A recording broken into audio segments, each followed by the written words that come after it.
Paul was the guest preacher. All right. And the Bible said he preached on and on and on and on.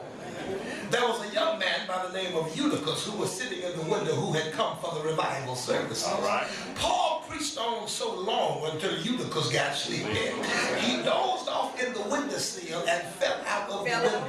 What The is that? Bible said he fell 3 stories to the ground, and they said the young man is dead. Paul ran downstairs, fell on top of him, and hollered back up to the people, "He's all right. There's still some life in him."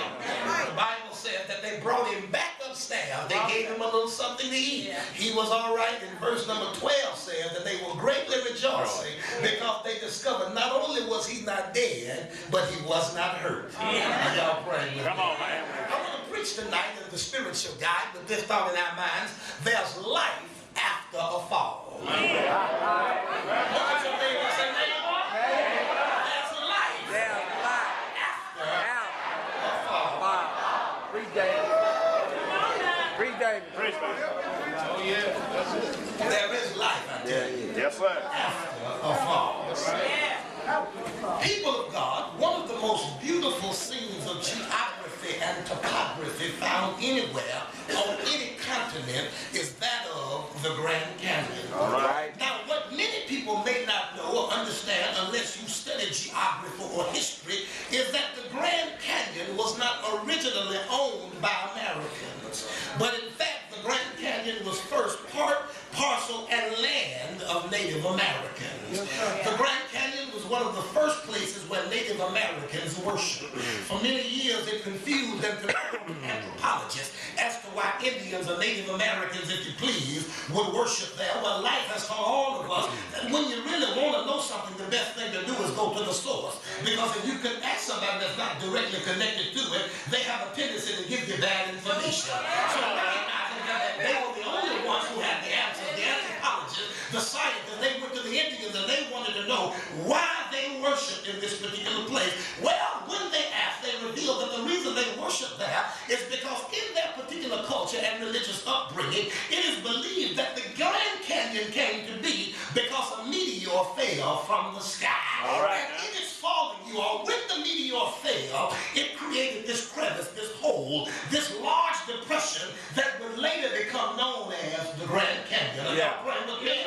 Well, anthropologists began to ask themselves and would eventually ask some of the Indians, why would you worship in a place where something fell? Come on, man. You could have chosen any number of places. You could have worshipped at one of the mountains. You could have worshipped at one of the beautiful trees. But why would you choose to worship in a place where something has fallen? Are y'all praying with me?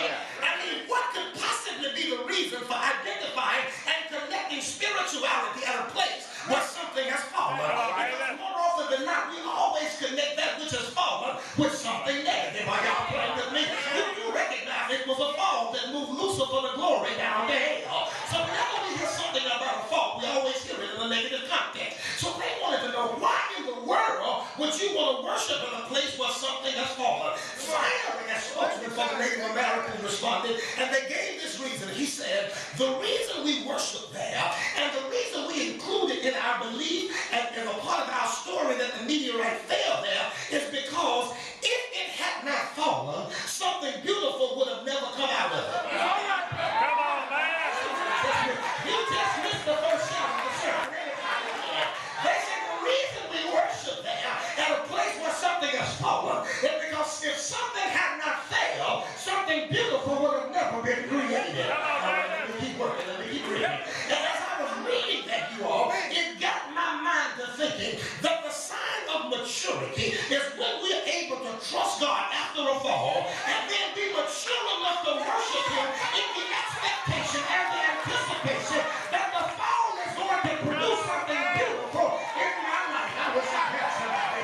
And I just wonder, I don't need a whole lot. I just wonder if I got 2 or 3 people in here that can testify you've had some beautiful things that come out some terrible fall. I can't get no help in here. You didn't shout like you shout before you fell. You didn't worship like you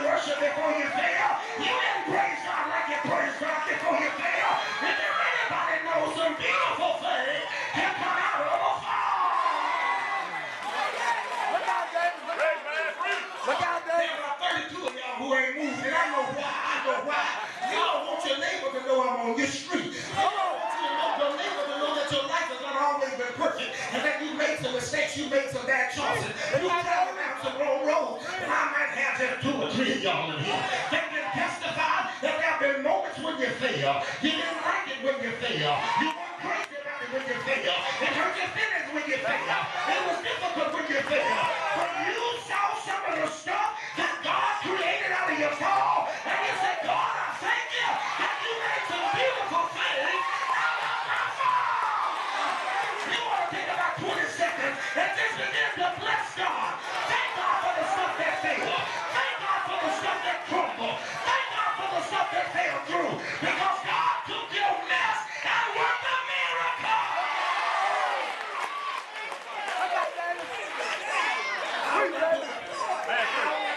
I should not do it, but I think I will. Reach over to your neighbor and say, I'm that beautiful thing. Reach over here and say, I'm that beautiful thing. It wasn't just the stuff that fell. Sometimes I messed around and failed. But God made something beautiful from my fall. Reach over here and say, I'm that beautiful thing. I may not be as pretty as Hattie. I may not be as fine as Beyonce. I may not be as suave as Denzel. But when you get through talking, I'm still that beautiful thing. Look at your neighbor and say, I'm that beautiful thing. Look out, David. Look out.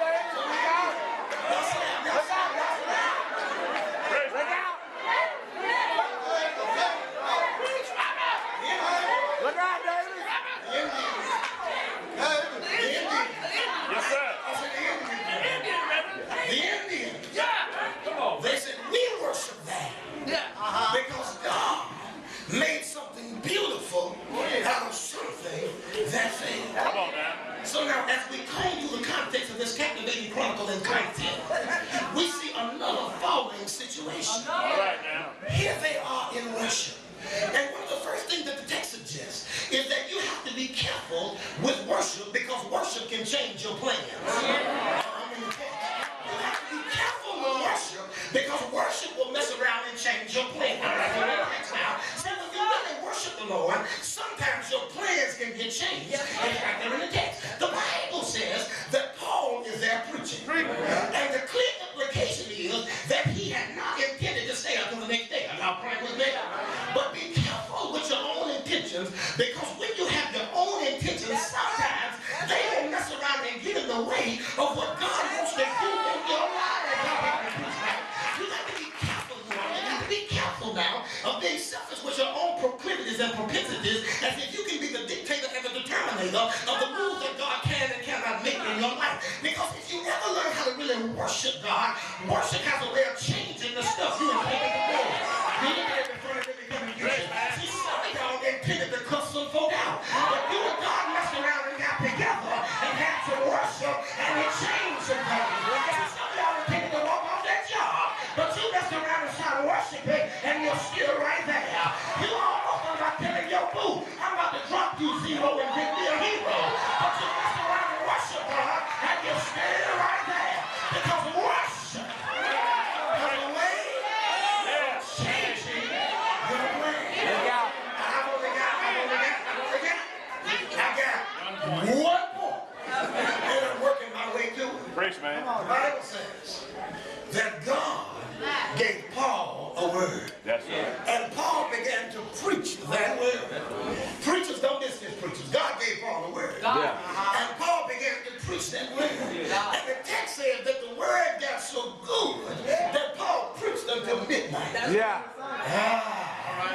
In some translation, it says that he prolonged it until midnight. Now, the word prolonged, you all, is a very interesting word, show us, because it means that he didn't intend to preach that long.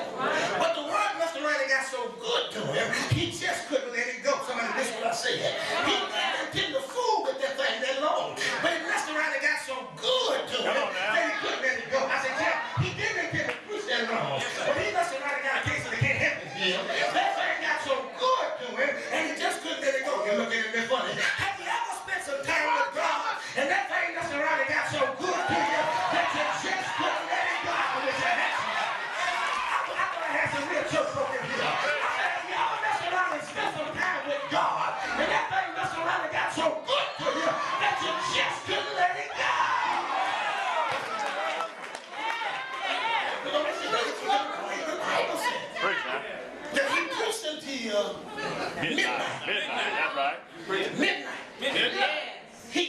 word. And he preaches until midnight.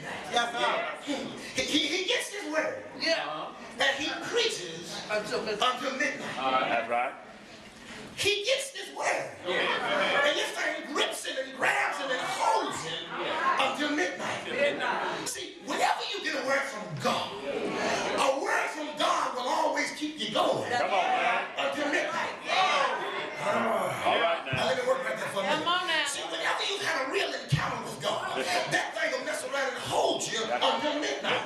Look at your neighbor and say, he didn't say 12 o'clock, he said midnight. See, that thing will mess around and keep you until midnight. See, some of y'all ain't saying amen because see, you only want to see the sunrise. But see, a good word will keep you going until midnight. Now, I know why some of y'all ain't saying that because see, you've been taught that bad things happen at midnight. That the boogie monster comes out at midnight. That freaks come out at night. Y'all pray with me.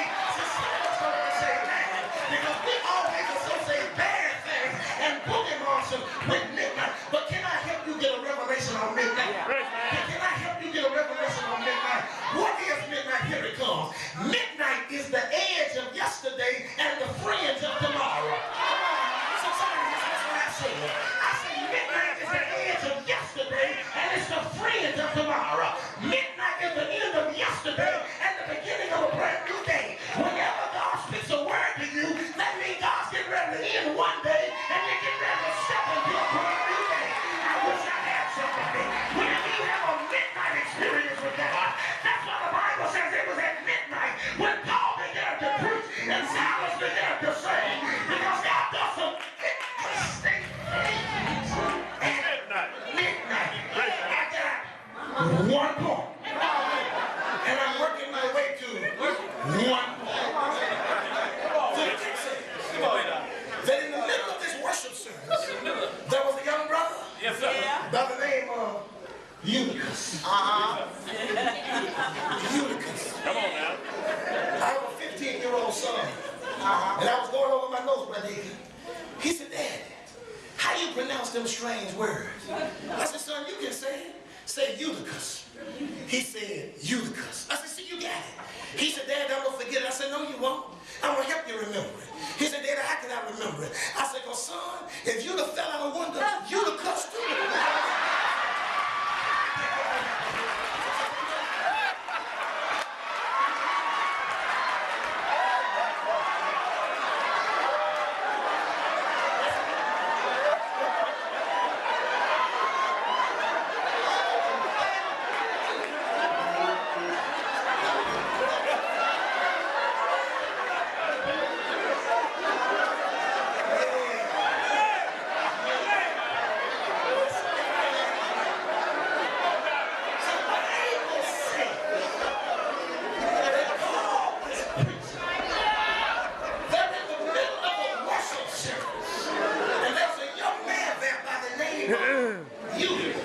Eutychus was in the worship service. And the verse number 8 says that the worship service got so long that he fell asleep. Fell asleep.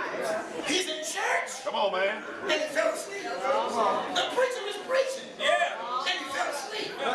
Worship is going on and he fell asleep. Watch this. He's just like some other people I know. Who are in worship, but you're tired of church.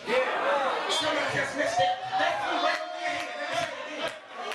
I said, he's just like some other folk I know. Come on, preacher. He messed around and fell asleep in church. Why? Because he was enjoying the worship when he got tired of church. See, there may be somebody here tonight like me. See, you love worship, but you're tired of church. See, you love worship, but you're tired of little folk who are so desperate to be big that they make something out of nothing in order that they appear that they're bigger than they are, and everybody knows them little got them in the headlock. I wish I had somebody. Look at somebody and say, church folk. See, you love worship, but you're tired of more attention being given to how we have church rather than just having some church. Talk to me, somebody. And while I love worship, church puts me to sleep. So the Bible says, Come on, man. he falls asleep. Be careful. Be careful falling to sleep. Because when you fall asleep, you wake up with some stuff you didn't know you were going to Come here. Adam fell asleep and woke up with a new responsibility. All right now. Samson fell asleep Come on now. and woke up with a bald head. Jonah fell asleep Yeah. and woke up in the belly of a whale. Get your neighbor and say, whatever you do, don't go to sleep. The Bible says he goes Come on now. He goes to sleep. He falls asleep. He falls asleep. He loses his focus.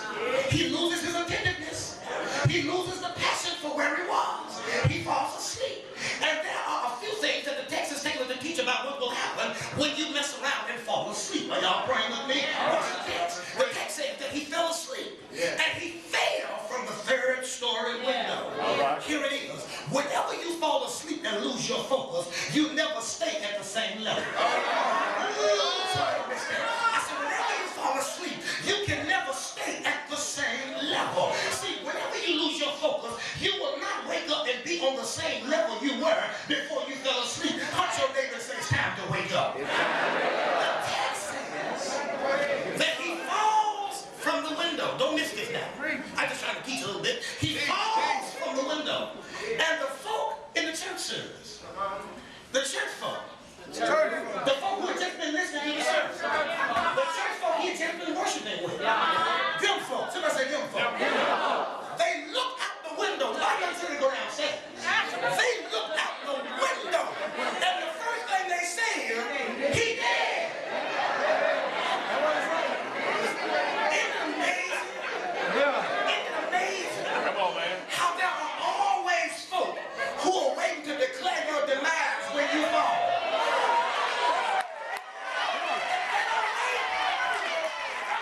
They don't wait to see you. Come on. If you gonna wiggle, if you gonna move, if you gonna turn, Come on, man. you ain't hit the ground yet. He dead. I know. In Tupelo. Fresh man. You don't know no folk like that. I know some folk, the minute you fall, they get some type of sick, twisted, dysfunctional, demonic, evil pleasure out of seeing you fall, and they declare that you'll never bounce back. I wish I had one like this. See, you have some folk to tell you, you'll never bounce back. You'll never recover from it. You'll never get up from it. But I wonder, is there anybody here that will declare, not only did I get up, but God keeps me up? The Bible says, people said, he did. He did. I got me one point, y'all. I got me one point. Talk to me one point. Keep working. They Keep working. said, he did. Pastor, the church folk run to the window. They say, he dead. Come on, man. What? Paul Ball. stopped preaching and runs downstairs. Don't miss this one point. Because when the Lord showed it to me, I hollered till I got hoarse. Paul stops preaching and he runs downstairs. Now the church folk come to the window. They take a look and say he dead. Paul ain't looked at nothing. He just run downstairs. It's almost as if when Paul goes downstairs, he knows that the boy is still alive. So I'm trying to figure out what was the difference between Paul and the folk in the church. They looked at him and said, he dead. Paul didn't do anything to run down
life who know how to holler back on your behalf.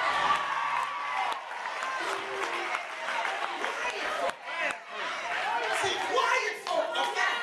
I ain't got nothing against quiet folk. But every now and then, I need some folk around me who know how to holler. I wish I had somebody. They know how to holler back. I wish everything that folk is saying. They say it ain't no good. Holler for me. They say shit low down. Holler for me. They say you're not gonna make it. Holler for me. They say you're down for the count. Holler for me. Is there anybody in here that'll holler back for a brother?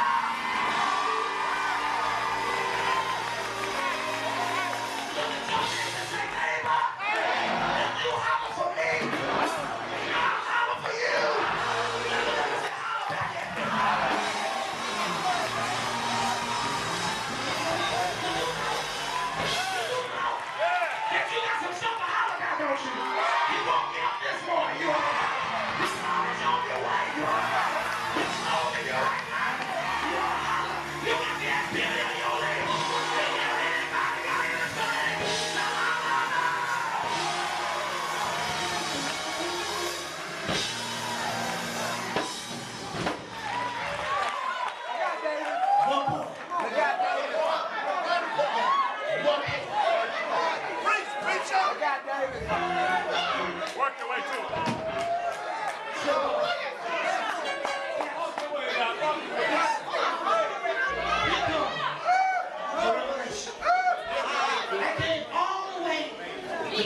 Come on, man. Because I had. One point. Come on, preacher. Listen, I love you, but I don't like you well enough for you to throw your Bible at me. Because if you mess around and get this revelation, you will have to throw something. I got it. One more. Paul is preaching. Don't miss it now. It'll zip right past you. Paul preaching. Eutychus falls asleep. Paul runs down there. Picks him back up. Brings him back to where he was before he fell. That's verse number 11. Great, man. Then they said that they were not little comforted. In other words, they were rejoicing because they discovered that not only was he alive, but he was not hurt. That's verse number 12.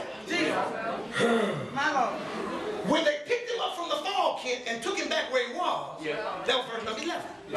When they recognized that not only was he alive, but he was not hurt, that was verse number 12.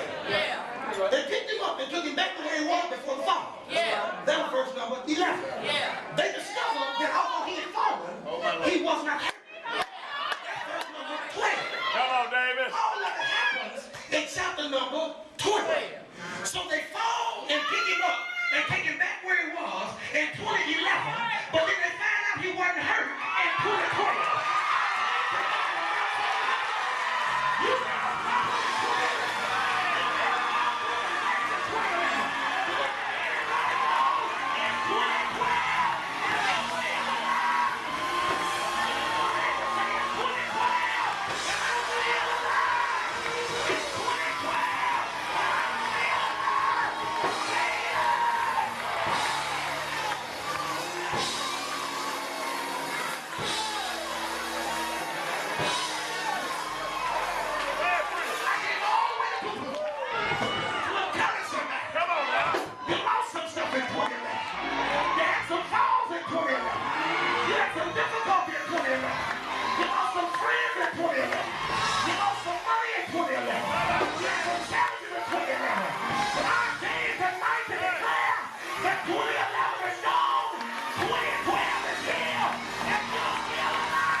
Yes, sir.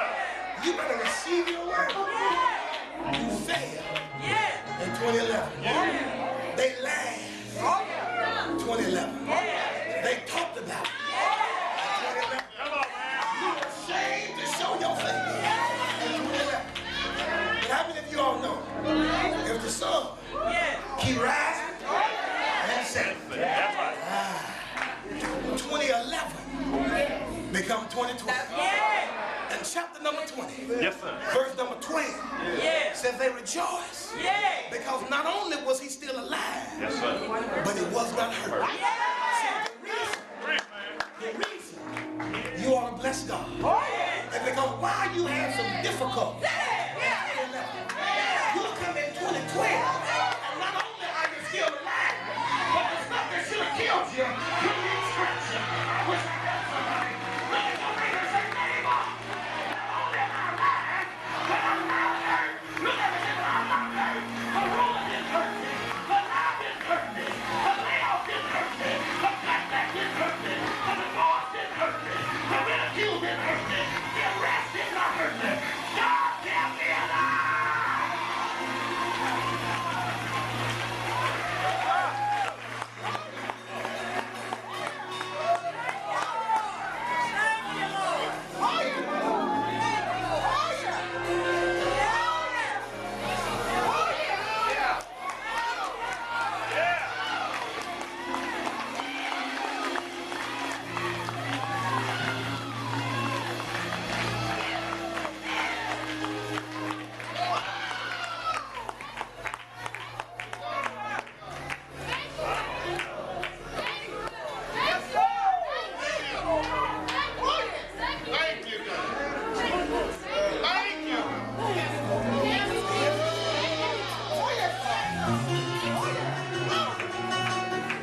After everything you went through in 2011, I wish I had one witness.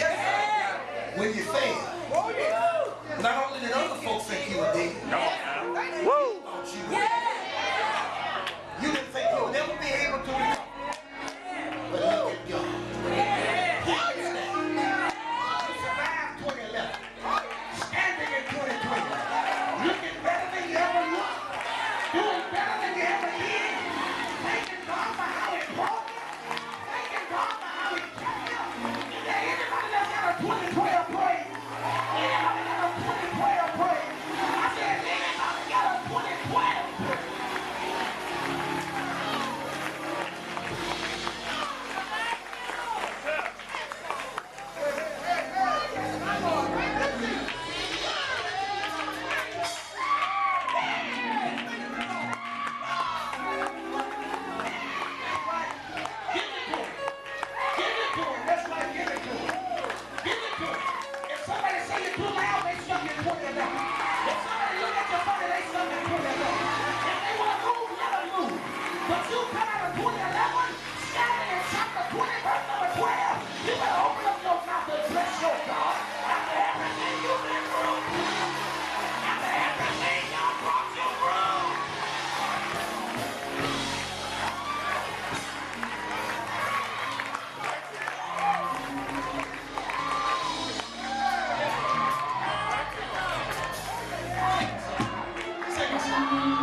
Sing my song. Thank you. We fall down, but we